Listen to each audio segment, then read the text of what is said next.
হাওড়ার বালিতে ভোট গ্রহণ কেন্দ্রে ইভিএম মেশিনে ত্রুটি, দীর্ঘক্ষণ লাইনে দাঁড়িয়ে থাকায় উত্তেজনা ছড়ায়। ভিড় নিয়ন্ত্রণে আনতে লাঠিচার্জ করা হয়, দুজনকে গ্রেপ্তার করেছে পুলিশ। ভোট গ্রহণকে ঘিরে উত্তেজনা ছড়ালো লিলুয়ার ডন বস্কো ও শহরলাল বিদ্যালয় চত্বরে। অভিযোগ, ইভিএম মেশিনে ত্রুটি দেখা দেওয়ায় দীর্ঘক্ষণ ভোট প্রক্রিয়া ব্যাহত হয়। এর জেরে ক্ষুব্ধ হয়ে ওঠেন ভোটারদের একাংশ এবং শুরু হয় বিক্ষোভ।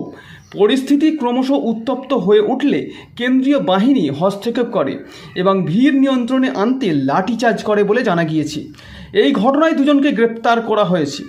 ঘটনার খবর পেয়ে এলাকায় পৌঁছায় বিশাল পুলিশ বাহিনী।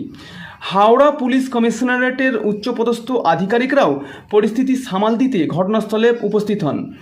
বিশেষ করে 152, 153 এবং 154 নম্বর বুথে গণ্ডগোলের খবর পাওয়া যায়।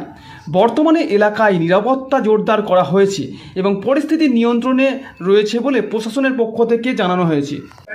बंद हो रखा है कि मशीन खराब हो गया था, 2 आदमी को मार मार के लेके भी गया है।